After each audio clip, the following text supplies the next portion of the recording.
Ora, boa tarde a todos.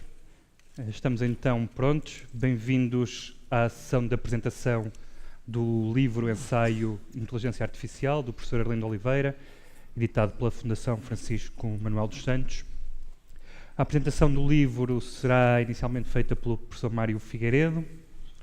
Depois segue-se também uma reflexão por parte do autor e depois avançamos para um debate que terá naturalmente também espaço para as perguntas da plateia. No final haverá ainda uma sessão de autógrafos do professor Arlindo Oliveira.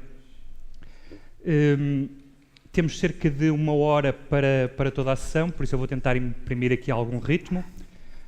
O professor Arlindo Oliveira está naturalmente a jogar em casa, estudou aqui no Instituto Superior Técnico, é aqui professor e presidente, escreveu já 3 livros, recentemente, em 2017, editou Mentes Digitais, um livro também sobre este tema da inteligência artificial. O professor Mário Figueiredo é professor também aqui no Instituto Superior Técnico, investigador do Instituto de Telecomunicações, especialista em Machine Learning, ou aprendizagem automática.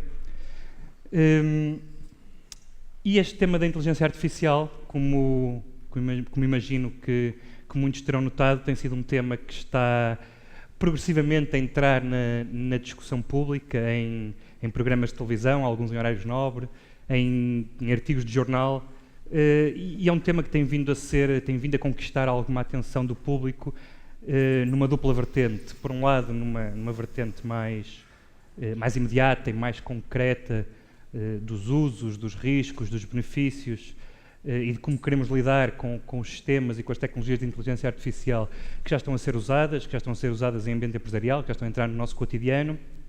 E, por outro lado, há sempre a discussão interessante, mais distante talvez, pelo menos mais distante no tempo, mais existencial, que é esta questão da inteligência artificial como uma invenção humana, uma inteligência artificial geral, criada, de certa forma, à semelhança da inteligência humana e que possa existir num sistema que não seja o sistema cérebro. E sem me alongar mais, vou passar a palavra ao professor Mário Figueiredo para a apresentação do livro. Professor Mário, o microfone é seu. Então, muito obrigado. Boa tarde a todos.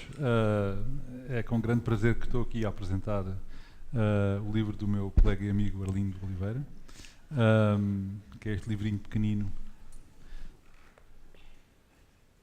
de pouco mais de 100 páginas, que está aqui, e que, na minha opinião, faz aquilo que se convenciona chamar serviço público, ou seja, é um livro que tem enorme importância, pode ter enorme importância para melhorar, aumentar o conhecimento público destes assuntos. É extremamente acessível, graças à Fundação Francisco Manuel dos Santos, e tem um conteúdo que é, vou repetir, que é aquilo que eu considero um bom exemplo de serviço público, porque acho que vai ter um impacto muito, muito importante em quem ler, obviamente. É muito grato para mim estar a falar deste livro com o Arlindo e do Arlindo, porque nós discutimos estes assuntos há muitos anos, não é? Eu acho que estive a tentar lembrar-me quando é que começámos a falar nestes assuntos, foi cerca de 2001. Encontrámos-nos, por acaso, numa NIPS, Neural Information Processing Systems, que é uma conferência muito famosa da área, que agora se chama NeurIPS, mudou de nome este ano. E nós conhecíamos mal nessa altura e encontrámos lá porque trabalhávamos em áreas afins, embora não nos conhecêssemos muito bem, e começámos a conversar e rapidamente a nossa conversa convergiu para assuntos muito especulativos, de inteligência artificial e do futuro.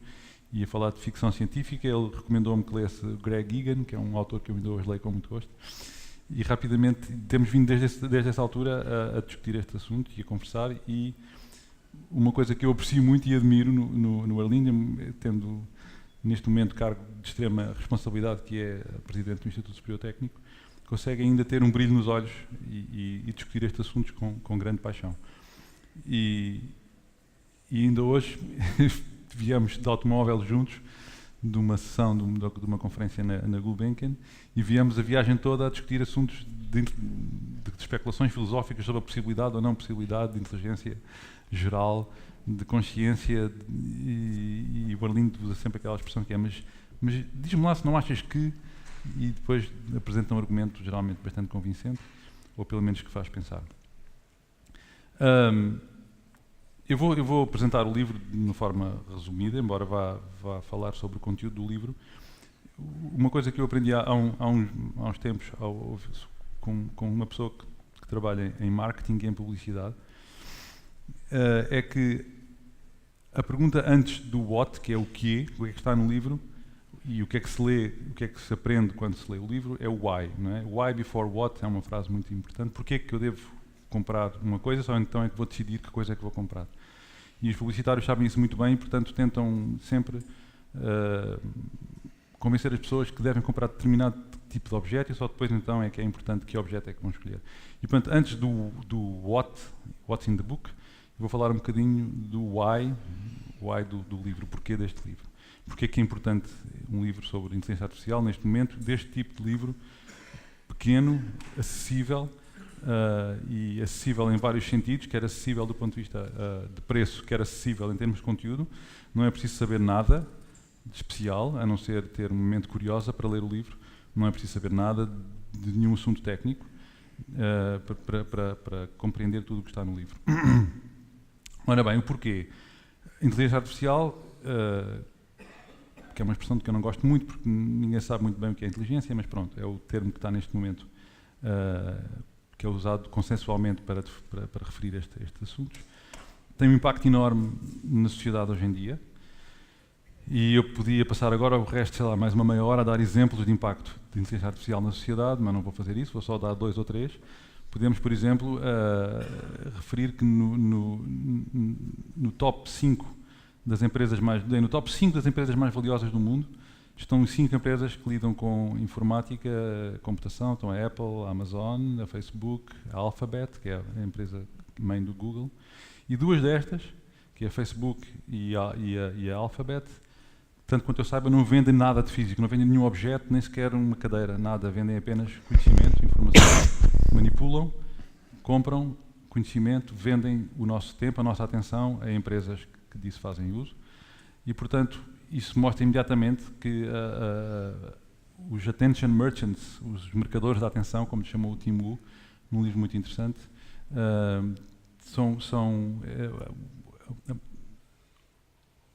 o comércio da atenção é uma área de comércio extremamente importante no mundo atual, e não só em termos financeiros, como muitas outras. Todas as pessoas conhecem as histórias recentes de possíveis manipulações de eleições em grandes países, utilizando técnicas de inteligência artificial baseadas em redes sociais.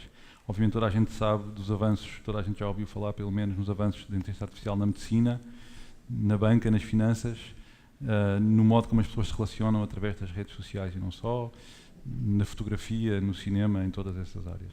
Portanto, tudo isto, este impacto enorme da inteligência artificial no mundo atual é razão suficiente para que hoje em dia seja extremamente importante que as pessoas tenham aquilo que se poderia chamar literacia tecnológica, ou literacia que permita às pessoas saberem o que é que estas coisas fazem, em que é que se baseiam, quais são os seus limites, quais são as suas implicações, porque sem literacia, neste caso tecnológica, não é possível a um cidadão estar informado e perceber como é que estas coisas influenciam a sua vida.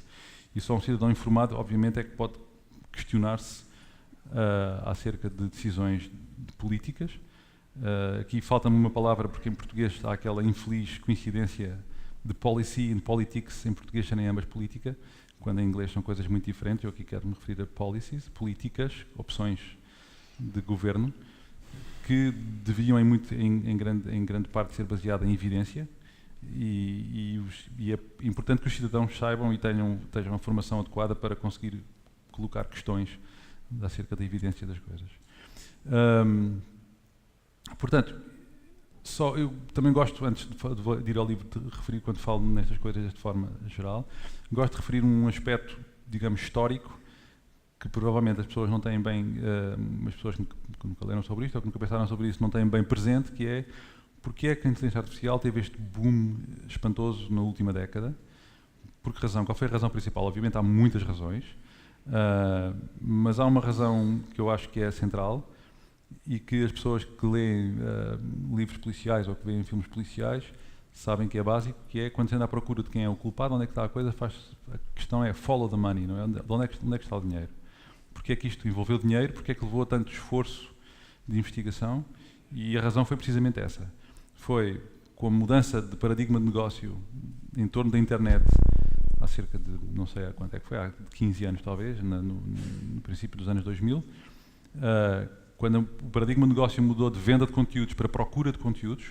A procura de conteúdos por si não tem valor nenhum e, portanto, foi preciso dar-lhe valor, e a maneira de dar valor, e foi essa a ideia genial da Google, foi a primeira a ver esta ideia, é associada à pesquisa, colocar publicidade, e essa publicidade sim é paga. Portanto, nós passamos a ser o produto, as empresas que fazem publicidade nas páginas da Google são o cliente.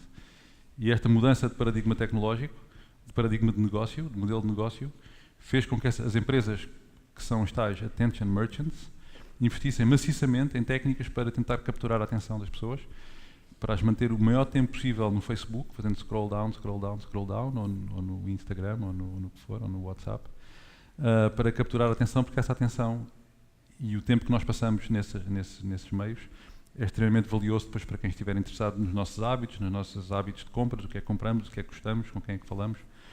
E foi esse investimento que fez com que as empresas extremamente poderosas financeiramente, a Google, a Facebook, e não só, outras empresas tecnológicas, investissem maciçamente em inteligência artificial e investiram em pessoas, em equipamento, em tempo de investigação, e isso fez com que houvesse um crescimento revolucionário nessa altura. Pronto. Portanto, agora, o porquê, acho que está mais ou menos claro, é uma área fundamental na sociedade atual, com impacto em muitas direções. Agora vou dedicar-me a falar um bocadinho sobre o livro. Se eu estiver a alongar-me, avisem-me. 5 minutinhos. Como? 5 minutinhos. Portanto, o livro é um livro extremamente fácil de ler. A primeira vez que eu o li estava num avião. Vi num avião, acho que não me lembro para onde é que ia, para a Alemanha talvez. E decidi, vou começar a ler e depois amanhã leio o resto. E quando dei por mim tinha lido todo. E tinha tomado notas e tinha gostado muito de algumas partes, tinha outras para questionar. Lindo, e portanto, o livro lê-se de uma assentada, para a pessoa que estiver interessada em fazer, está muito bem escrito e é muito fluido, lê-se muito bem. No entanto, tem uma quantidade de informação impressionante. Eu há bocadinho dizia em brincadeira, perguntava quanto é que custa o livro, custa 3,85 €, não é, mais ou menos. Portanto, a dividir por 110 páginas, são 3,5 € mais ou menos por página, 3,5 cêntimos por página. Mas são 3,5 cêntimos por página muito bem empregos, porque cada página tem uma quantidade de informação e uma quantidade de conhecimento e estimula uma quantidade de compreensão acerca destes assuntos muito importante, muito valiosa. O livro é muito ambicioso em termos de cobertura. Aliás, há bocadinho em conversa com a Arlinda disse, se calhar exagerei um bocadinho, porque o livro começa no Big Bang, não é? Começa mesmo atrás. Não é? Começa no princípio do universo. Tem um capítulo 1 que se chama Origens, em que começa no Big Bang e acaba nos humanos, e conta em meia dúzia de páginas a história da humanidade até basicamente à criação da linguagem e da capacidade de manipular símbolos, em que é explicado muito bem esta história da capacidade de manipular símbolos deu aos seres humanos uma capacidade de se transcenderem, cada indivíduo, e passar a inteligência e o conhecimento a residir não nos indivíduos, cada um por si, mas na sociedade. Porque esta capacidade de manipular símbolos foi o que deu origem à linguagem e à comunicação e à reposição de conhecimento para ser usado, para ser partilhado com outros seres humanos da mesma geração e descendentes. É aquilo que o David Deutsch chama o jump to infinity. Com a linguagem, nós passamos a ter a capacidade de acumular conhecimento em cima de conhecimento, em camadas de abstração cada vez maiores, e que nos permitiu chegar aos dias de hoje e à sofisticação tecnológica dos dias de hoje. Não há nenhum ser humano que conheça, que consiga perceber tudo o que se faz em qualquer área da ciência, em qualquer área da tecnologia, em qualquer área da atividade humana. O conhecimento é partilhado, portanto a inteligência deve ser entendida mais como algo que é possuído pelo conjunto da humanidade e não pelas pessoas individuais, embora, claro, seja suportado na inteligência das pessoas individuais. Esta capacidade, e o livro explica muito bem como é que se vai desde o Big Bang até à linguagem natural e este salto para o infinito. Depois tem o capítulo 2 que se chama Tecnologia, que começa, cada capítulo liga com o capítulo anterior. Começa com a escrita e como é que a escrita permitiu então que houvesse desenvolvimento tecnológico e que cada geração construísse em cima da geração anterior, e passa rapidamente pela primeira revolução industrial, da máquina a vapor, pela segunda revolução industrial, criação do motor de combustão, da eletricidade, dos motores elétricos, com o impacto enorme que isso teve na indústria e na economia, todos os aspectos, e fala também nos aspectos socio-económico-políticos que essa revolução estimulou, e depois fala na terceira revolução industrial, digamos, no aparecimento, no impacto enorme na sociedade da eletrónica, nas tecnologias da informação e da computação, nos computadores, nas ciências de materiais avançados, fala de tudo isto, é difícil de imaginar em tão poucas páginas, mas fala de facto de uma forma muito clara, sucinta, mas com tudo o que é essencial para que a pessoa fique rapidamente com uma ideia dos assuntos. E finalmente o capítulo 2, ainda vamos no capítulo 2, quando fala no surgimento da inteligência artificial e com a questão fundamental que é: pode uma inteligência artificial comportar-se como um ser humano? Depois o capítulo 3, digamos, é aquele que eu considero o capítulo central do livro, provavelmente, o mais conseguido, o 3 e o 5. É sobre as máquinas. Máquinas, não as máquinas a vapor, nem as máquinas mecânicas, mas as máquinas de computação. E começa uma vez mais, tem uma perspectiva histórica, porque o livro radica num conhecimento histórico sólido sobre estes assuntos. Portanto, começa mesmo muito atrás. Começa com os robôs mitológicos que nunca existiram, mas que fazem parte do imaginário coletivo da humanidade, com os robôs mitológicos da antiguidade, e depois revê toda a cadeia de pessoas, de grandes pensadores que se dedicaram a este assunto, desde o Thomas Hobbes, o Pascal, o Leibniz, obviamente o Babbage e a Ada Lovelace, e acabando no Turing, que é o grande nome, o grande vulto da teoria da computação, e que colocou de forma sólida e formal as questões como podem as máquinas pensar, que pensou no assunto com muita profundidade, que propôs testes, o famoso teste de Turing, não é? E finalmente o livro lista uma quantidade de chamadas objeções à possibilidade de inteligência pelas máquinas, que eu não vou obviamente listar, leiam o livro, são muito interessantes, são 9, e posso só dizer que, por exemplo, a primeira é uma objeção de natureza teológica, obviamente dogmática, e que portanto não é possível discutir, e acaba com uma que eu acho muita piada, que eu não sabia, que li neste livro, que é que a objeção que o próprio Turing achava mais verosímil é que os seres humanos têm percepção extrasensorial. É curioso, porque sendo um cientista, não é? E hoje em dia a percepção extrasensorial é uma coisa um pouco desacreditada. É interessante que é quase risível que o Turing levasse isto a sério, mas pronto, era esse o facto. Depois tem um capítulo sobre aquilo que no meu tempo se chamava o GUFAI, que era o Good Old Fashioned AI, que era a inteligência artificial baseada em manipulação simbólica, que é aquela que vigorou, e aquilo que se chamava a inteligência artificial. É engraçado que hoje em dia, de certa forma, sem me dar conta, fui convertido em especialista em inteligência artificial, coisa que eu nunca na vida fiz, porque eu trabalhei e trabalho em machine learning, aprendizagem automática, só que a aprendizagem automática acabou por cair dentro do chapéu de chuva maior da inteligência artificial. Quando eu comecei a trabalhar nestas coisas, aliás, eram vistas como coisas antagónicas. E não, isso do GUFAI, Good Old Fashioned AI, isso não funciona, o que é preciso é a aprendizagem. Mas agora parece que está tudo junto. Embora é uma área muito rica, obviamente, eu vou falar só muito brevemente, com muitos sucessos muito famosos. O mais famoso de todos provavelmente é o computador Deep Blue da IBM, que foi o primeiro computador a derrotar consistentemente que era considerado o melhor jogador de xadrez humano, mas que não tem nada a ver com aprendizagem automática. O Deep Blue é uma máquina de inteligência artificial que foi programada por humanos para jogar de uma determinada maneira, com regras, e portanto é importante manter claro que inteligência artificial não implica necessariamente aprendizagem. Há outras maneiras de conseguir inteligência artificial, e outro exemplo mais recente, que não é referido no livro, mas que eu gosto também de referir, que é, acho que há 2 anos, houve a primeira máquina que derrotou, não vou falar nem de xadrez nem de Go, vou falar de póquer, que é uma máquina baseada, é de um professor da Carnegie Mellon, Thomas Sandholm, que é uma máquina baseada em teoria de jogos, não tem nada de aprendizagem automática, não aprendeu a jogar com jogadores de póquer. É uma máquina que, baseada em teoria de jogos e modelando o póquer, usando teoria de jogos, consegue derrotar os melhores jogadores. Portanto, não é necessário haver aprendizagem para haver inteligência artificial, ou um comportamento a que nós chamamos inteligente.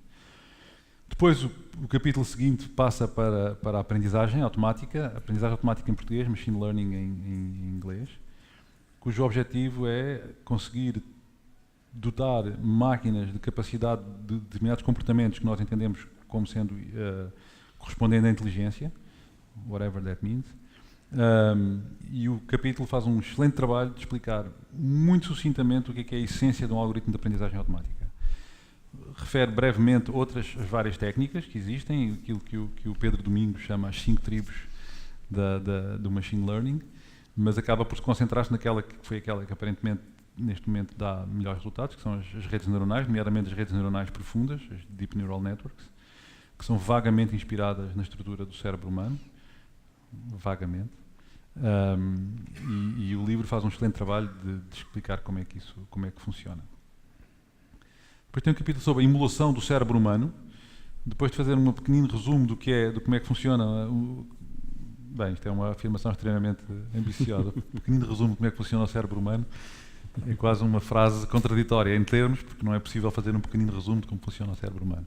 Mas pronto, tem alguns elementos interessantes, nomeadamente os números, que são avassaladores. Portanto, o cérebro humano tem qualquer coisa como 500 trilhões de sinapses. E mais que isso, está mergulhado num caldo químico ou de neurotransmissores extremamente complexo. Portanto, sabe-se muito, mas as pessoas que sabem muito sabem que aquilo que há por saber ainda é muito mais do que aquilo que se sabe. E, portanto, o cérebro humano é bastante misterioso ainda para a ciência. Mas o capítulo faz um trabalho muito interessante de mostrar quais são os aspectos centrais para que a seguir passemos para os aspectos mais filosóficos que são abordados no livro. Nomeadamente, fui eu que dei esse barulho? Não. O problema da consciência, e aqui começa a aparecer aspectos filosóficos e mais especulativos. Perguntas como: serão os sistemas inteligentes conscientes? E se os sistemas inteligentes forem conscientes, será que deverão ter direitos? E qual é a palavra que pomos a seguir a isto? Direitos humanos? Humanos certamente não. Direitos? Será que eu posso desligar um sistema consciente? Que significa que estou a matá-lo, de alguma forma? E aqui eu gosto de referir, quando falo nestas coisas, eu gosto de referir acho que nos anos 60 houve um filósofo francês, que era o Louis Althusser, que escreveu um livro muito interessante que se chamava Filosofia Espontânea do Cientista, em que ele falava sobre o facto dos cientistas, quando estão a falar de coisas no limite do conhecimento, têm uma certa tendência para fazer filosofia de forma espontânea, embora não tenham formação em filosofia. E então ele queria educar os cientistas em filosofia. O que é um pensamento básico da filosofia, como é que o pensamento se organiza. E hoje em dia assiste a uma coisa que é a filosofia espontânea do computer scientist, do cientista de computadores. Todas as pessoas que trabalham nestas coisas dão por si rapidamente a pensar o que é consciência, o que é inteligência, o que é conhecimento, não é? O que é aprender.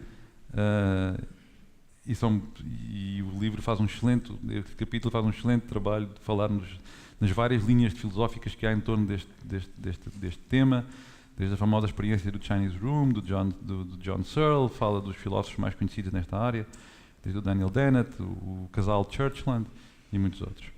E depois estamos a aproximar do fim e dos riscos. Há um capítulo dedicado aos riscos da inteligência artificial e há muitas categorias diferentes de riscos, desde aqueles que estão iminentes, substituição de humanos por sistemas automáticos em imensas áreas de atividade, desde as mais óbvias, como automação, robotização em fábricas, até coisas menos óbvias e que ainda há poucos anos pensavam imunes à automação, como diagnóstico médico, ou avaliação de contratos, se são consistentes e se estão de acordo com a lei. Hoje em dia isso é possível fazer de forma automática. E levantam-se questões que são abordadas também no livro. Imagino que achem quase impossível como é que um livro com 100 páginas fala disto tudo, mas fala. Levantam questões muito importantes que são, sendo o trabalho pago, o trabalho remunerado, uma forma de redistribuição de riqueza, porque aquilo que é produzido pela empresa é redistribuído em parte nos salários da força laboral que sustenta a empresa.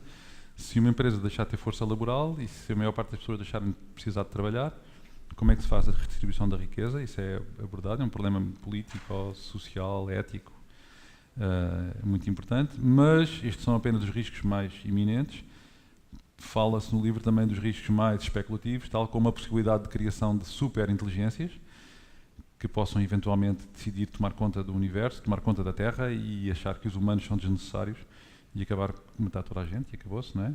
Há um exemplo clássico muito extremo que é dado a pets, a uma inteligência artificial, superinteligência que acabe com, por exemplo, a fome no mundo e ele mata toda a gente, acabou-se, já ninguém tem fome, não é?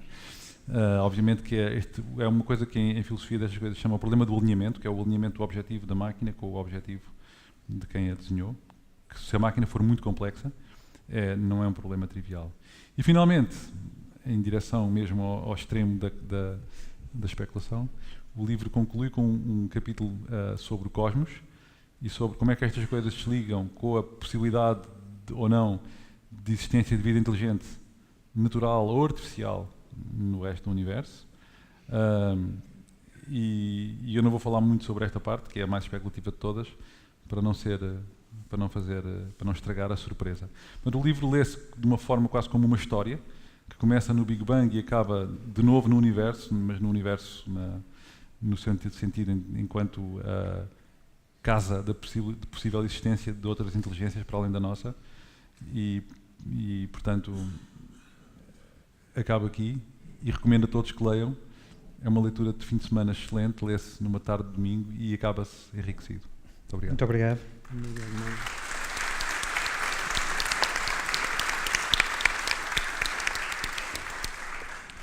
Professor Arlindo, é a sua vez. Ok, boa tarde, muito obrigado. Em primeiro lugar gostava de dizer que, bem, em primeiro lugar, ser autor de um livro tem a vantagem que é relativamente fácil estar aqui, porque já está escrito e, portanto, não tenho de dizer nada particularmente inteligente aqui, porque se tinha alguma coisa, escrevi no livro. Mas, como eu gostava muito de agradecer... Esqueci-me de referir uma coisa importante. Quando acabarem... Peço desculpa. Quando acabarem de ler este livro, e vão certamente ficar muito interessados nestes assuntos, há um outro livro também do Arlindo, que é vendido aqui, já que estou no IST, posso fazer publicidade da IST Press. Há um livro da IST Press que aborda estes assuntos em mais profundidade e, portanto, também é altamente recomendável. Temos aqui um 2 em 1. Bom, mas portanto gostava muito de agradecer a presença de tantos amigos que estão aqui e pessoas com vidas ocupadas e que decidiram tirar 1h e tal do seu fim de dia para estar aqui. Estou francamente sensibilizado. Até provavelmente ler o livro gastava menos tempo do que virem aqui. Certamente. Também gostava de agradecer a ajuda de vários de vocês que estão aqui e que leram a primeira versão deste livro e que fizeram imensas sugestões que acho que melhoraram muito, e à Fundação o ter-me convidado para escrever este ensaio, uma coisa que eu não estava nada à espera. O António Araújo fez esse convite e eu fiquei bastante sensibilizado e tentei escrever este livro de maneira que os amigos que o João Bento referiu que não conseguem ler o outro livro conseguissem ler este, os pessoal que não é engenheiro, basicamente. Porque o outro livro, eu também tentei escrever para toda a gente, mas depois explicaram-me que só um engenheiro é que consegue ler aquilo e, portanto, digamos que não atingi. Muito rapidamente, porque é que eu escrevi este livro e porque é que, de facto, eu acho que a inteligência artificial é uma questão fascinante. Para dizer a verdade, a inteligência é uma questão fascinante. Alguém me disse, mas o livro podia se chamar só inteligência, porque, de facto, o artificial é só no meio, há outras partes que não. Acho que a questão da inteligência é uma questão fascinante. A inteligência não é uma característica... é uma característica que partilhamos em algum ponto com os outros animais, mas é diferente. Portanto, os animais mais rápidos que nós, mais fortes que nós, que vivem mais tempo, têm diversas que nadam mais depressa, mas a inteligência é uma característica diferente das outras características. É uma característica totalmente dominante. Portanto, a espécie que tem mais inteligência num planeta, tipicamente domina o planeta. E na visão mais otimista disto, a espécie mais inteligente num planeta pode mesmo vir a dominar a galáxia, porque a abrangência da inteligência é infinita. Portanto, a partir do momento em que uma espécie atinge o patamar de se tornar inteligente e desenvolver tecnologia, o alcance desta capacidade é basicamente infinito. Pelo menos conceptualmente nós podemos colonizar a galáxia. Se calhar não vai acontecer, mas pelo menos conceptualmente isto existe. E, portanto, a inteligência é fascinante por isto. Portanto, não vale, por exemplo, podíamos escrever um livro sobre a velocidade artificial, não é? Sobre carros e aviões que andam mais depressa que os animais. Mas não era tão interessante, porque a velocidade é uma característica com piada, mas não é a mesma coisa que a inteligência. Aliás, nós não conhecemos nenhuma outra característica que seja tão importante e tão fascinante como a inteligência, porque tudo o resto que vemos à nossa volta é o resultado da inteligência humana. E, portanto, este livro é um bocadinho sobre isso. Começa um bocadinho no princípio, não é? Como disse o Mário, e vai um bocadinho para além do presente, mas eu gostei de o escrever espero que gostem de o ler e espero que fiquem com esta ideia que, de facto, a inteligência artificial não é só uma tecnologia importante para as empresas agora, não é só uma tecnologia com, eventualmente, ameaças e riscos como todas as tecnologias. A inteligência artificial e a inteligência natural e as duas juntas são, talvez, e o que resulta da inteligência, a consciência de alguma maneira, é talvez a característica mais importante do universo. Porque sem inteligência, imaginem que o universo era vazio, que não tinha inteligência. Era uma coisa bestialmente aborrecida. Mas o universo com inteligência é profundamente diferente de um universo onde existe inteligência. E acho que o livro tentou fazer isso. De facto, é esquisito, tem 100 páginas falar de tanta coisa, quer dizer que fala naturalmente com alguma, não será com certeza com profundidade, não tem nem integrais, nem demonstrações de complexidade, como outros livros, mas tenta passar a ideia. Fico com a esperança que depois as pessoas ganhem curiosidade por estas matérias e leiam, enfim, não ia sugerir o meu outro livro, mas que leiam muitos outros livros que há extremamente interessantes sobre estes temas. Há dezenas, há centenas de livros, muitos deles fascinantes, sobre este tema, porque, e algumas pessoas disseram isto e com isto termino, percebermos o que é a inteligência, onde é que ela nos pode conduzir, seja artificial ou não, é provavelmente o maior desafio da humanidade, porque se nós acabarmos extintos, vai ser uma consequência da inteligência. Muito obrigado, professor Lindo.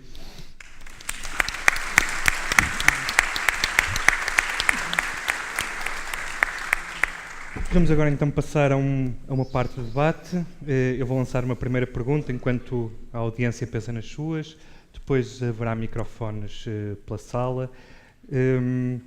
Eu vou lançar já uma primeira pergunta que admito que pode ser um bocadinho uma provocação. O professor Mário Figueiredo estava no início a explicar que o machine learning acabou por cair dentro deste chapéu grande da inteligência artificial.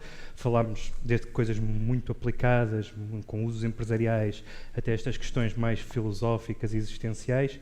E a minha pergunta é: qual é o argumento para gastarmos recursos, tempo, inteligência nossa a refletir sobre estes problemas mais existenciais, mais distantes, um pouco mais sobre os problemas que estão, se calhar, no último capítulo do livro, uma vez que no resto do campo da inteligência artificial haverá ainda muitas coisas para resolver, no domínio da ética, no domínio da privacidade, outras coisas que temos visto. Eu sei que são temas diferentes. Que razões encontra para estarmos, como estamos aqui todos nesta sala hoje, a refletir sobre esta componente mais filosófica? Professor Lindo, começava por si. Por mim? Como autor, sim, começava por si. Querias-te safar. Mas também chega aí. Não, vamos lá ver. Grande parte da discussão que tem tido lugar sobre esta questão da inteligência artificial prende-se muito com questões de relativamente curto prazo. Não estou a dizer que não são importantes, mas são questões de relativamente curto prazo. A inteligência artificial vai destruir empregos daqui a 10 ou 20 anos, nós temos menos empregos. A inteligência artificial está a violar e está a tornar impossível a privacidade. A inteligência artificial está a ser usada para manipular eleições e criar notícias falsas e tornar a democracia numa farsa. São boas perguntas, são questões importantes, mas apesar de tudo são questões de muito curto prazo. Uma das coisas que eu por acaso faço no livro é transforma a escala, aliás, seguindo uma ideia que não é minha, que eu copiei do Sagan, tornar a escala de toda a história da vida na Terra num só dia, não é? E a história da civilização humana, toda a história humana, desde que há história escrita, é 1/12. E, portanto, eu bem sei que daqui a 1000 anos não nos importa muito o que é que seja a civilização humana, porque teremos com certeza todos mortos. Mas, apesar de tudo, é uma questão filosoficamente interessante, se não para nós, para os nossos descendentes. E, portanto, eu acho que há dois tipos de razões. Há as razões imediatas, o valor económico e todas as questões que eu relacionei, mas há a questão filosófica profunda. E há aqui pessoas que trabalharam em inteligência artificial, estou a ver ali o João Pavão Martins e outras pessoas que provavelmente durante muitas décadas pensaram nisto. Eu não sei o que é que trouxe o João Pavão Martins para a inteligência artificial, mas muitas pessoas que eu conheço que vieram para a inteligência artificial vieram por causa do fascínio da inteligência artificial como conceito e em si. A questão da aplicação nos negócios e economia aparece depois e até às vezes aparece como uma questão acessória. Ao contrário de pessoas que trabalham em muitas outras áreas, foram para aquela área porque aquilo era importante e trazia, tinha valor económico, etc. Eu, curiosamente, acho que muitas das pessoas, e conheço muitos que trabalham em inteligência artificial, estão nesta área, e também em áreas relacionadas, como a robótica, etc., estão nesta área pelo fascínio da descoberta, pelos desafios filosóficos e científicos. E, portanto, acho que isso é uma boa razão para estudar isto, não é? Independentemente se isto tem valor ou não. Agora, por acaso, acontece que, pelos vistos, tem valor económico, não é? Porque as grandes empresas, bestial, mas não foi essa a razão que trouxe muitas pessoas para esta área. Estou convencido. Muito bem. Professor Mário Figueiredo, quer acrescentar alguma coisa? Sim, rapidamente. Eu não vou repetir as razões que o Arlindo referiu, que têm a ver com as aplicações, mas gostava de dizer qualquer coisa acerca do aspecto filosófico. Eu já disse de certa forma, mas vou realçar de novo. E vou fazer o paralelo com a física, né? A física, quando chega aos limites do conhecimento e nos fundamentos das coisas, quando os físicos trabalham, por exemplo, em física quântica ou em cosmologia, pensam nessas coisas, levantam-se questões filosóficas, aquilo que eu há bocadinho referi como a filosofia espontânea dos cientistas, não é? Que é como que é o tempo, o que é ser, porque é existir algo e não nada, essas coisas. E isto aqui é um pouco isso, quando a tecnologia chega aos limites e começa a fazer coisas parecidas com aquilo que os humanos fazem. Portanto, a tocar pela primeira vez as tecnologias, o Arlindo referiu muito bem, é possível fazer tecnologia para ser... Há imensas coisas que fazem, que replicam capacidades que os seres humanos têm de forma muito melhor, mas que não são tão interessantes do ponto de vista filosófico. Os automóveis andam mais depressa do que nós, os aviões voam, nós não conseguimos voar.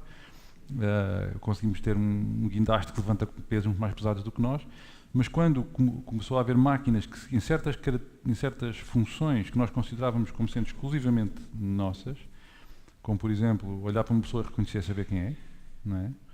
Isso aí alerta-nos alto, há qualquer coisa que está a acontecer, eu preciso de perceber o que é que está a acontecer, e para isso preciso de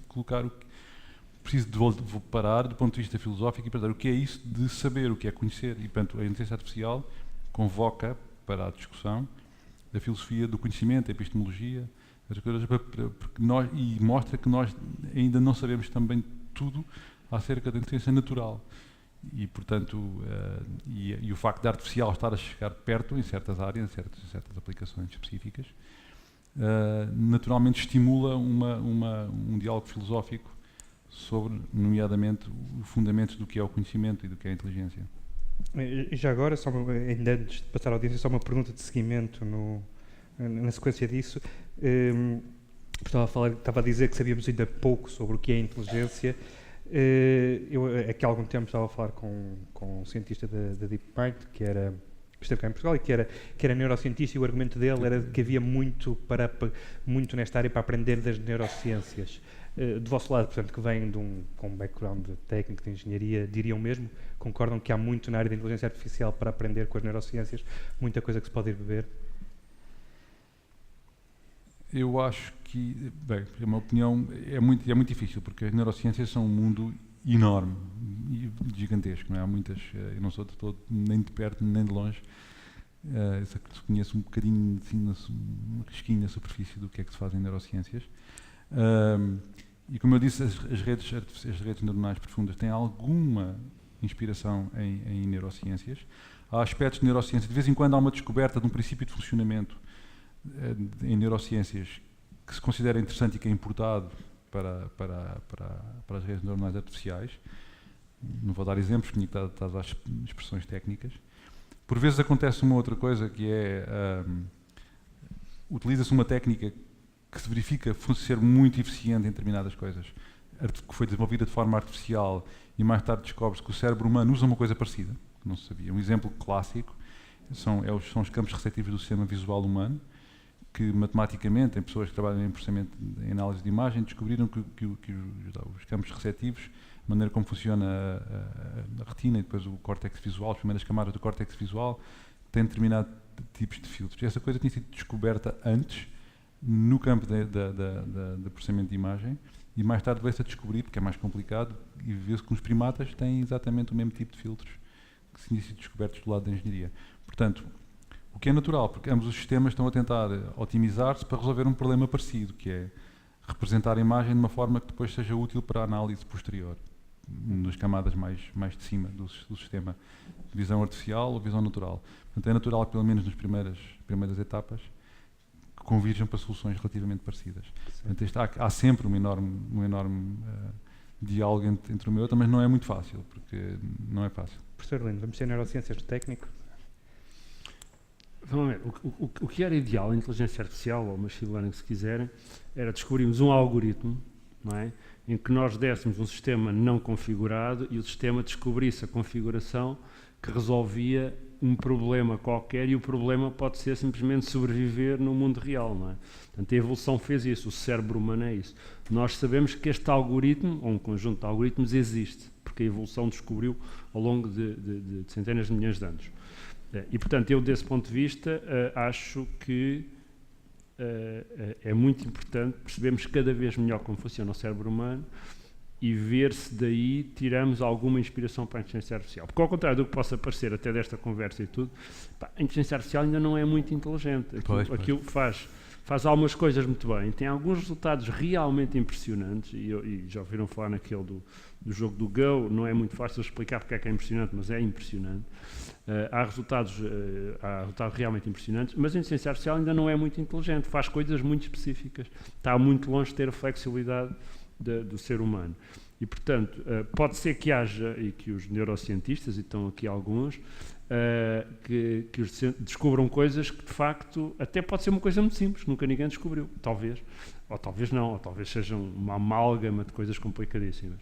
Mas, de qualquer maneira, acho que, de facto, primeiro, acho que os investidores em inteligência artificial, machine learning, precisam de ajuda, porque isto parece estar a andar bem, mas se calhar daqui a 2 ou 3 anos está mais ou menos no mesmo sítio e não avançou nada. Portanto, claramente precisam de inspiração e de ajuda. Acho que as neurociências podem ser seguramente uma fonte, mas há uma coisa curiosa, que é o cérebro humano pode não ser sequer a melhor maneira de ter inteligência geral. Pode haver outras abordagens que, por acaso, a evolução não descobriu.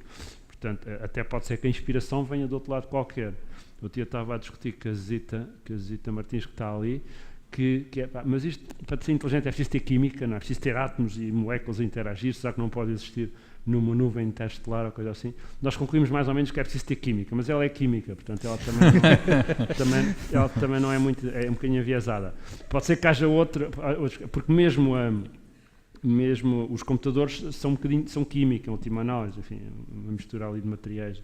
E, portanto, pode haver outros suportes para a inteligência. Essa é uma questão interessante, mas temos a vantagem que o cérebro humano é um suporte que funciona, é um algoritmo que funciona. Portanto, é seguramente uma inspiração. Devo dizer que até agora os neurocientistas não descobriram assim nenhum princípio que fosse particularmente útil para o pessoal que trabalha em inteligência artificial. Assim, a zona...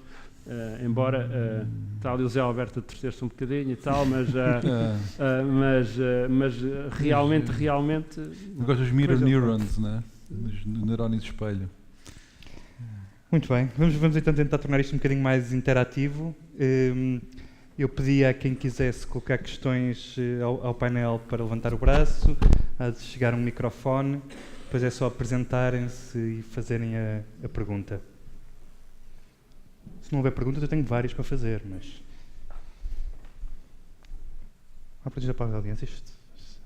Esta é sempre a primeira que é mais difícil, devíamos ter plantado a primeira. Está o Tiago. Isto é aqui mais à frente.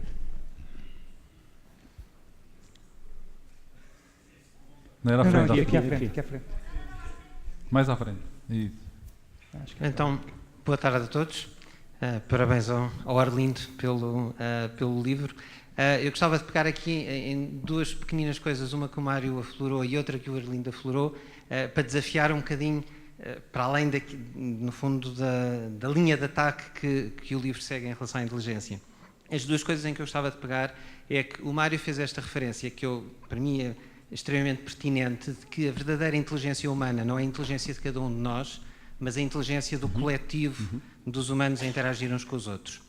Portanto, a componente social da inteligência.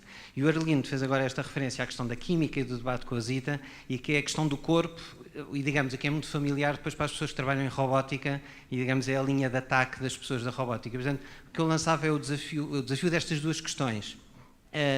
Se e como é que podemos ter uma inteligência artificial, e onde é que podemos trazer estas duas componentes, que é o lado social, e o lado do corpo, digamos, expresso potencialmente através da robótica. Alguém quer começar? Difíceis. Perguntas difíceis. O lado da robótica, eu estou muito pouco à vontade para responder, porque sei muito pouco de robótica nessa perspectiva. O lado embora é extremamente difícil para um humano, acho eu, imaginar o que é uma inteligência não humana. Não é? Há aquela frase famosa do neurocientista, não lembro, que é como é que what is it like to be a bat, não é? O que é ser um morcego? E nós não conseguimos imaginar-nos ser morcego, não é? Porque os órgãos sensoriais são totalmente diferentes. Portanto, passando isso para a inteligência é extremamente difícil para um ser humano imaginar o que é uma inteligência não humana, não é? E estamos sempre a cair em coisas do tipo, é uma simulação de uma inteligência humana, que é o terreno com que estamos familiarizados. E a nossa vida mental interior, que é aquilo que nós geralmente, do ponto de vista íntimo, equacionamos como sendo a nossa inteligência, que é esta capacidade de pensar em coisas, mesmo se estiver de olhos fechados na cama e estiver tudo às escuras, eu estou a pensar em coisas, não é? Se não estiver a dormir. Mesmo que eu estou a dormir, há qualquer coisa a acontecer. É extremamente, sabe-se hoje em dia, e é conhecido, é influenciado por toda a química do meu corpo, não é? Hoje em dia sabe-se, por exemplo, que a flora intestinal tem enorme influência em aspectos psicológicos e neurológicos e pode ser causadora de depressões, e que a nossa química altera coisas que nós consideramos como sendo as camadas mais sofisticadas e mais abstratas de nossa inteligência. Inteligência não é uma boa palavra aqui, da nossa mente, não é? Como se estamos bem dispostos ou mal dispostos, tristes, contentes, positivos, otimistas ou não. Isso tudo depende da química, e isso a inteligência artificial, tanto quanto eu sei, ignora completamente esse tipo de que estes neurónios existem. Eu usei a palavra um caldo, não é? Mas que existem num substrato químico que interage com o resto do corpo de uma forma extremamente complexa. E a inteligência artificial, tanto quanto eu sei, eu não sei tudo sobre a inteligência artificial, nem de perto nem de longe, ignora esses aspectos. Portanto, eu acho que essa parte do embodied, eu sou relativamente próximo da posição que diz que é difícil fazer uma inteligência parecida com a humana, disembodied, portanto, fora de um corpo, chamado brain, o cérebro num tubo de ensaio. Mas isto pode ser porque eu estou limitado a não conseguir imaginar uma inteligência que não seja uma inteligência humana. Portanto, pode ser uma limitação minha e não uma limitação essencial. Não é? Relativamente à sociedade, aos aspectos sociais, eu aí também acho que a inteligência artificial ainda não está aí, não é? Ainda os grandes sucessos da inteligência artificial são máquinas monolíticas, de certa forma, porque é uma máquina grande, aquilo de facto são muitos processadores, mas isso é irrelevante, que está toda ela em conjunto a resolver um problema muito específico e não está a colaborar com outras máquinas a fazer outras coisas. E está a resolver um problema muito específico. A máquina que está a jogar Go, ou que está, que está a jogar Go, ou que está a jogar xadrez, ou AlphaZero, ou qualquer coisa, está só a fazer aquilo, não levanta os olhos e de repente, está ali o meu primo na assistência, não faz isso, nem está a pensar o que é que vai comer no dia seguinte, está simplesmente naquele assunto e não fala com outras máquinas parecidas para discutir, ontem joguei com aquele jogador, e, portanto, tanto quanto eu sei, isso não existe. Portanto, existe obviamente partilha de conhecimento e um aspecto social é mediado pelos humanos que trabalham nesses assuntos e que esses sim funcionam em sociedade. Portanto, as pessoas que trabalham em inteligência artificial funcionam em sociedade, falam umas com as outras, publicam artigos, aliás, demasiados artigos, não é? Só nos últimos, não sei quanto, 4 anos, são 16.000 e não sei quantos artigos. E, portanto, esses aspectos sociais também, tanto quanto eu sei, tanto quanto eu entendo, não estão ainda cobertos no lado, na abordagem artificial à inteligência. Mas pode ser que o Arlindo saiba mais do que eu sobre esta coisa. Não sei muito mais. Portanto, sobre a inteligência coletiva, é como disseste, e eu acho que também de alguma maneira refiro isso, quer dizer, se nós pensarmos que um de nós, um ser humano moderno que tivesse nascido há 20, um de nós, não é? Mas que tivesse nascido e crescido numa sociedade pré-tecnológica, não ia inventar nada, basicamente. Não ia sequer inventar a escrita, e mesmo o contar, se calhar só contava até 3. Portanto, é óbvio que o resultado da inteligência humana é o resultado de toda a sociedade e não de cada contribuição individual. Sobre a importância do corpo, o assunto tem gerado uma série de discussões interessantes, e novamente olha ali para o Zé Alberto, que comparou isto à divergência entre os sunitas e os xiitas, sobre se é preciso um corpo, ou não. Eu devo dizer que eu sou dos sunitas, ele é dos xiitas, não é? Portanto, lembro-me uma conversa que tive com o Zé Leal, já agora já descobri que já tive muitas conversas com muitos de vocês, portanto, provavelmente isto é de facto indicação. E a pergunta é esta, faço-vos esta pergunta. Tem uma doença terminal, vão morrer, portanto não há volta a dar, mas apareceu uma tecnologia que permite, chamem-lhe mágica se quiserem, nós conseguimos transportar o seu cérebro para um simulador, você não vai poder fazer nada, exceto só tem um teclado, tem um ecrã e tem um rato. Portanto, o resto da vida tem um teclado, um ecrã e um rato, mas o resto acabou-se. Não pode ir passear para a praia, não pode comer morangos com açúcar, nem uma feijoada, acabou-se o resto todo. É só um teclado, aí só morrer, não é? Portanto, a pergunta é, quantos de vocês é que diziam, então isso assim não vale a pena, matem, portanto, eu ficar o resto da vida toda. A verdade é que só um ecrã, um teclado e um rato, já dá para fazer umas coisas, dá para falar por Skype com os filhos, dá para ver filmes, aliás, muitos dos miúdos agora fazem exatamente isso o dia todo, não é? Portanto, portanto não é assim tão óbvio para mim, é claro que o contra-argumento, está bem, mas já usaste o corpo para desenvolver toda essa inteligência, agora é fácil tirá-la do corpo e espetá-la num simulador. Mas eu acho que isso é só parte do argumento. Portanto, para mim não é tão óbvio, não é assim tão óbvio que o corpo seja uma parte tão indispensável, e a pergunta que eu costumo fazer é se te quisessem num transplante de cérebro, preferiam ser o dador ou o receptor, não é? Então. Deixa-me fazer uma pergunta sobre isso. Aliás, no início desta conversa disse que houve uma grande evolução na inteligência artificial nos últimos anos, há um grande incentivo financeiro para que assim seja, temos capacidade de computação, dados para analisar, tudo isso, temos assistentes mais ou menos inteligentes nos nossos telemóveis. Mas em termos de uma inteligência artificial geral, portanto, não necessariamente estas aplicações concretas que estão a ser feitas dentro das empresas, que evolução houve na última década ou nas últimas 2 décadas? Houve, de facto, evoluções significativas nesse sentido? Portanto, a inteligência artificial, já para quem não sabe, é uma inteligência totalmente genérica, no sentido em que tem a flexibilidade e a maleabilidade da inteligência humana e que, basicamente, pode aprender qualquer coisa. Eu acho que a resposta mais honesta aí é que não estamos muito mais perto da inteligência artificial geral agora do que estávamos há 20 ou há 30 anos atrás.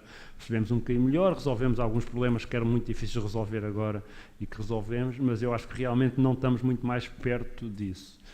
Há quem discorde, devo dizer que há quem discorde. Há pessoas que acham que mais 20 ou 30 anos o assunto está resolvido, mas também já pensaram isto há 30 anos atrás, para dizer a verdade.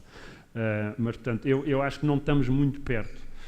Por outro lado, é verdade que também é possível que a inteligência artificial geral não seja mais do que pôr uma série de módulos de inteligência artificial específica juntos com uma coisa qualquer a controlar. Portanto, há arquiteturas que propõem basicamente. Acha que essa é uma possibilidade? Uma série de módulos de inteligência artificial específica, juntá-los? Há pessoas que defendem que a inteligência artificial já, que o nosso cérebro é uma geringonça, não é? Que foi criado ao longo de milhões de anos e que basicamente, há umas partes que se preocupam com quem é que vai dormir, outra com o que é que vai comer e outra com onde é que vai passar a noite e tal, e depois isto tudo funciona mais ou menos, mas são agentes mais ou menos autónomos, ligados por uma espécie de uma geringonça. Se for assim, não é? Pode ser difícil fazer, mas podemos fazer. Mas pode ser que seja uma coisa muito, muito diferente. Eu acho que realmente ninguém sabe. Acho que não sabemos o suficiente e não estamos muito mais perto disto do que estávamos há 30 anos atrás. Eu geralmente que tenho o papel de pessimista, quando estou a conversar com o Arlindo, eu aqui acho que acho que houve um salto qualitativo, peço desculpa, com a utilização de reinforcement learning, que eu não vou explicar o que é, com uma técnica que é uma das técnicas fundamentais de aprendizagem automática, e acho que esta pergunta era bem formulada ali ao nosso amigo José Alberto, porque se alguém se preocupa em fazer algo que nós possamos chamar de inteligência mais geral, são as pessoas da robótica, porque um robô é um sistema que inclui vários subsistemas que têm que resolver problemas que aparentemente são independentes, não é? Porque um robô, para, sei lá, andar aqui a passear só para fazer qualquer coisa, sei lá, para monitorizar por uma questão de segurança qualquer, tem que resolver outros problemas. Tem que, por exemplo, não cair, não bater em coisas, não bater em pessoas, e tem que resolver problemas de visão. Provavelmente, se interagir com pessoas através de reconhecimento de fala, tem que ter um sistema de reconhecimento de fala. se também responde às pessoas através de síntese de fala, tem que ter um sistema de síntese de fala, e os dois têm que estar ligados e têm que estar, de alguma forma, coordenados para resolver para fazer uma determinada tarefa. E há outras a recorrer ao mesmo tempo. Tem que, por exemplo, ir verificando se não está a acabar a bateria. Se estiver a acabar a bateria, tem que procurar uma tomada para se ligar à tomada durante 20 minutos para voltar a ter carga. Portanto, as pessoas que trabalham em robótica e constroem sistemas, os robôs são sistemas muito complexos, têm muitos subsistemas. Cada um deles pode ser visto como um bocadinho de inteligência artificial, porque resolve um problema que requer alguma inteligência e decisões. Portanto, eu acho que na robótica tem havido alguns avanços. Deixe-me só clarificar um ponto e pedir a sua opinião nisso, porque eu vejo agora as empresas a porem etiqueta de inteligência artificial em praticamente tudo. Máquinas de lavar. Se for preciso, sim. Sim, não é verificar preciso, a bateria. É mesmo. Quer dizer, há uma série de coisas aí que, enfim, são comportamentos mais ou menos automáticos e até autónomos, mas que se qualificam como inteligência artificial. Depende, não é? Por exemplo, o termostato é um sistema de inteligência artificial ou não? O termostato do aquecimento, de certa forma é, não é? Porque ele faz uma coisa que eu, antes de existir, não, eu digo, olha, eu quero que quando a temperatura estiver abaixo de 19 graus, liga o aquecimento. Quando estiver acima, pode desligar. É uma fasquia baixa de inteligência, não é? É uma fasquia muito baixa, mas a inteligência artificial, mais do que a natural, não é? Ou tanto como a natural, talvez, não é uma coisa... A menos deste salto qualitativo da capacidade de criar uma consciência, uma inteligência social por partilha de conhecimento. E aí sim há um salto qualitativo, que é aquilo que o David Deutsch chama o salto para o infinito. Abaixo disso é um contínuo, não é? Não é uma coisa... Portanto, uma formiga é mais inteligente do que uma bactéria, mas é menos inteligente que uma abelha, se calhar, e menos que um cão, que por sua vez é menos do que um macaco, que por sua vez é menos que um humano. Olhando para o futuro mais a curto prazo do que esse infinito e do que a exploração do cosmos, o que é que vocês veriam como um grande sucesso da investigação em inteligência artificial nos próximos, vamos dizer, 10 anos?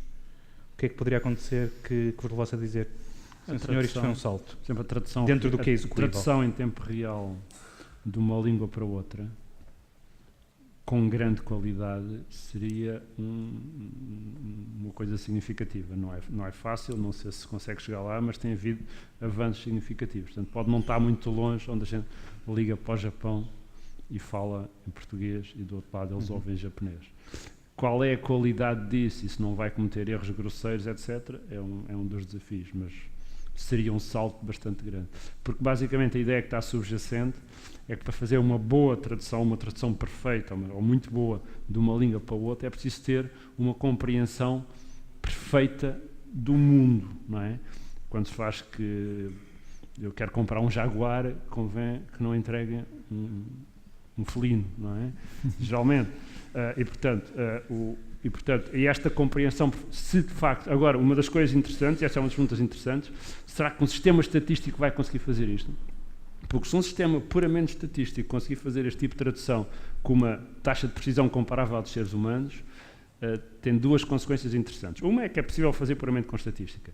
E a segunda é que provavelmente o nosso cérebro também funciona exatamente assim. É puramente estatístico e não tem uma componente muito importante de manipulação simbólica, o que aliás é uma discussão que está em aberto. Se em certo ponto o nosso raciocínio se torna puramente simbólico ou se nós somos só máquinas estatísticas e quando traduzimos, falamos, conversamos, estamos só de facto aqui a gerar estatísticas. Não há símbolos, não há o nível superior. Mário Figueiredo, um grande sucesso. O que é que grande sucesso, sucesso, portanto, acho que está a usar uma conotação positiva, não é? Portanto, coisas boas, pode haver coisas más, não é? Coisas boas, eu acho que uma área em que vai haver grande explosão de inteligência artificial e que vai mudar a maneira como essa área vai funcionar é o diagnóstico médico, nomeadamente na parte de imagiologia, de imagens. Isto é uma previsão ousada, mas eu digo que daqui a 40 anos, para ser bastante conservador, o Arlindo às vezes diz 5, mas eu digo que uns 40, não vai haver imagens médicas no sentido atual, em que a máquina de ressonância magnética adquire, põe lá dentro, está lá meia hora, temos lá meia hora a ouvir barulho, e depois sai uma imagem, que o médico olha e diz está aqui um tumor ou não está nada.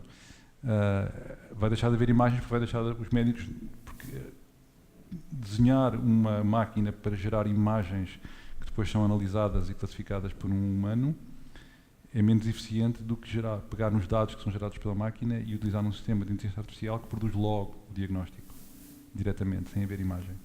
Eu acho que isto vai acontecer daqui a algumas décadas, portanto, tal como aconteceu em áreas parecidas, embora nós já nos esqueçamos, as análises clínicas, por exemplo, eram feitas por uma pessoa com uns tubinhos e com uns reagentes e observadas a olho. Hoje em dia já nada disso é assim, são máquinas, simplesmente máquinas, já não há pessoas nos laboratórios a pôr pinguinhos dentro de tubos de ensaio para fazer as análises rotineiras, não é? Isso vai acontecer na imagiologia médica. Vai cá todos os aspectos de legais e éticos, quem é que se responsabiliza pelo diagnóstico, essas coisas todas, mas se deixar de ser visto como um diagnóstico e passar a ser visto como um meio tecnológico auxiliar que produz uma quantidade de números do qual se pode extrair um diagnóstico, eu acho que isso vai certamente acontecer e vai mudar radicalmente a maneira como é feito o diagnóstico médico. Ok. Julgo que a audiência já deve ter mais material para ter pensado em questões. Temos ali 2, 3, isto agora foi uma explosão de questões. Boa tarde. Primeiro, eu trabalho na área do diagnóstico e tenho que concordar com o Arlindo, porque neste momento já muitos dos sistemas estão a tirar o ser humano do caminho, ou quando está lá está numa perspectiva meramente simbólica, só para os médicos sentirem que ainda têm um papel a desempenhar, mas eles já não estão a fazer grande coisa. Mas eu gostava de fazer uma pergunta de uma experiência que me assusta um bocadinho, que é, pegando naquela ideia de que nós hoje já conseguimos construir um robô, uma máquina que consegue juntar vários componentes e, eventualmente, sugerindo que podemos construir uma inteligência artificial, eu gostava de dizer que nós, em biologia, nós nunca conseguimos construir um ser vivo até hoje. Uma simples bactéria, nunca a conseguimos construir raiz. Vamos pegar em partes que já existem, feitas por outras bactérias, para as pôr juntas. E, portanto, de alguma maneira, há ali qualquer coisa que nos escapa. Como não somos animistas, vamos achar que é qualquer coisa física que nos está a escapar. Mas aquilo que o processo evolutivo deu origem foi organismos da bactéria, de uma planta, um animal, que tem alguma intencionalidade ligada a uma necessidade de sobrevivência. E, portanto, se nós não conseguimos montar uma bactéria que seja, achar que vamos montar com vários módulos uma inteligência artificial parece-me pouco inteligente, digamos assim. Agora, há uma experiência óbvia, que então é dizer, então vamos pedir à evolução para fazer exatamente o mesmo que fez aos seres vivos, que é vamos tentar evoluir uma. E agora a minha pergunta para ambos é se esta experiência é perigosa demais. Sim. Quem quer arrancar? Não é perigosa demais. Relativamente à bactéria, eu não sei o suficiente. Vou responder. Relativamente à bactéria, não sei o suficiente de biologia para saber porque é que não se consegue fazer uma bactéria. Não faço ideia nenhuma. Há aí provavelmente muitos biólogos na sala que sabem responder a isso. Não sei se é uma questão tecnológica, se compreende completamente o funcionamento da bactéria, mas não conseguimos montar porque não temos como, ou se há lacunas no conhecimento. Não sei, não faço ideia. Quanto a usar a evolução para desenvolver uma inteligência artificial, isso é uma coisa que já se faz, não é?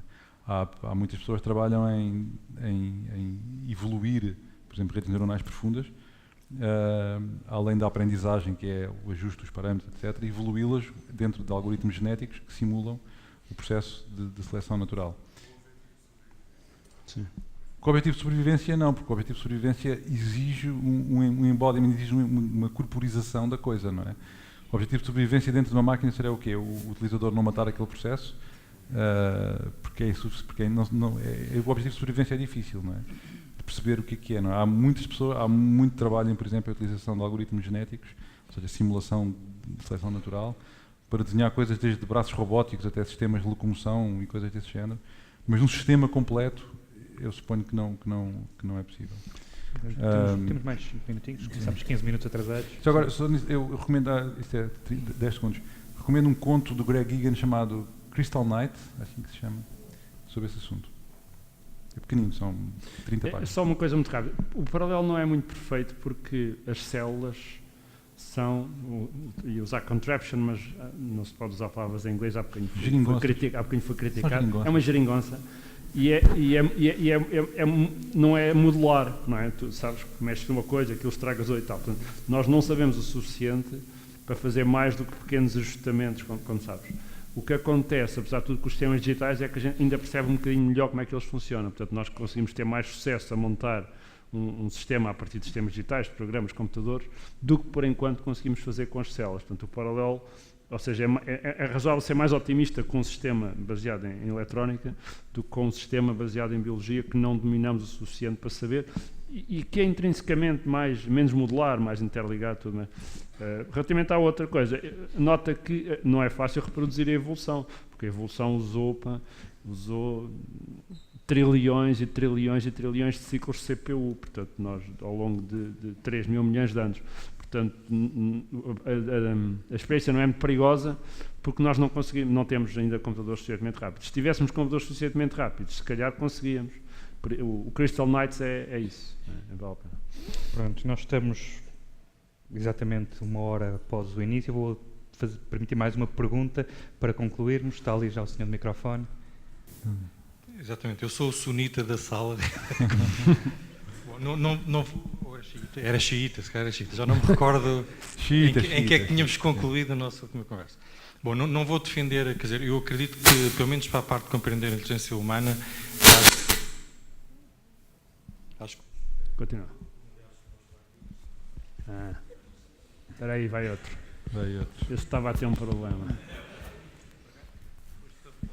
Cada ser boicotado. Esta censura é uma coisa terrível. Se calhar a pergunta não era boa e aquilo... Exatamente. Portanto, eu acredito que essa questão do corpo é de facto importante, enfim, e não compreenderemos a inteligência humana sem considerar essa dimensão, mas isso já tínhamos falado várias vezes. Eu queria ligar algo que talvez esteja relacionado com isso e toca um bocadinho a questão anterior e os comentários do Mário, que é, eu ainda não li o livro, portanto tenho o pensamento liberto, posso fazer as perguntas sem estar condicionado. Isso nunca nos impediu de emitir opiniões. Por aquilo que não li, exatamente. Mas que é o aspecto dinâmico da inteligência. Portanto, uma coisa que me fascina muito na inteligência humana é o processo de desenvolvimento desde a criança até enfim, um estado de maturidade intelectual, chamemos assim, à falta de melhor nome. E a maneira como isso, e nós temos tentado perceber isso através dos robôs também, e é quase mágico como é que estas coisas estão planeadas e como é que as diversas fases de desenvolvimento infantil estão programadas e é absolutamente notável do ponto de vista da engenharia e da concepção de uma máquina complicada. Portanto, eu gostava de saber a vossa opinião um pouco sobre isso e eu acho que se liga também à parte, à essência do corpo, porque eu olho talvez para uma criança quando nasce, há muitas funções que não estão presentes, cognitivas, digamos assim. É como se fosse mas não deixa de ser inteligente, é uma questão de definição. O que eu imagino é que é como ter lá um bloco de pedra, não é? Portanto, o cérebro da criança, com alguma estrutura que já existe, e Não está fácil. a escultura desse bloco faz através do tempo e através da interação com o mundo físico, com o mundo social, e portanto, essa dimensão parece-me particularmente... Pronto, se puderem comentar... Sim, é uma ideia que não é nova, como sabes. O Alan Turing, em 1950, já veio com essa ideia de escrever um programa inteligente é muito complicado, é melhor escrever o programa de uma criança e depois deixar aprender. Está também no artigo de 1950 do Alan Turing. O único salto, há um salto que é dado e é o único salto onde os xiitas e os sunitas divergem. É que é preciso ter um mundo físico e um corpo no mundo físico. Bom, seguramente que é preciso para termos uma inteligência semelhante à humana, isso eu não tenho grandes dúvidas. Mas será que é preciso ter um mundo físico para ter uma inteligência que não seja semelhante à humana? Será que o Google ou uma coisa dessas não pode evoluir para ser uma inteligência que não tem nada a ver com a inteligência humana, mas que de alguma maneira é uma inteligência? Nós somos capazes de não ser muito bons a reconhecer inteligências não humanas, não é? Porque o teste de Turing é bestial, mas é para reconhecer inteligências humanas, para as outras não funciona. Não, eu estou mais ou menos de acordo. Acho que vamos sempre cair aqui na questão filosófica, não é? Porque estas perguntas são impossíveis de responder sem antes uma definição mais ou menos consensual do que é isso inteligência, não é? Se a inteligência for a humana, for uma coisa que nós confundamos com o humano, então acho que estou mais do lado dos xiitas, não é? Do lado do Zé Alberto. Porque acho que é difícil conceber uma inteligência humana sem ter um pouco de configuração do humano, não é? Mas eu não sei muito bem o que é uma inteligência não humana, tenho uma certa dificuldade embora talvez a conseguisse reconhecer. Eu não entendo bem que nos dei este exemplo. Há um caso que agora tem sido referido acerca de outras coisas. Daqui a uns anos, num julgamento nos Estados Unidos acerca de um caso qualquer, uma acusação de pornografia, perguntaram ao juiz que definisse, já que estava a decidir sobre aquele assunto, o que era pornografia. E o juiz disse, eu não sei definir. mas quando vejo sei o que é. E a inteligência é um pouco mais a mesma coisa, não é? E nós, mesmo não sabendo definir, quando vemos um comportamento inteligente, sabemos dizer, aquilo parece um comportamento inteligente. Mas isto é uma definição um pouco perigosa, porque nós somos extremamente antropomorfizantes. Qualquer coisa que pareça minimamente inteligente, nós temos tendência para imbuir essa coisa com vontades, com pensamento.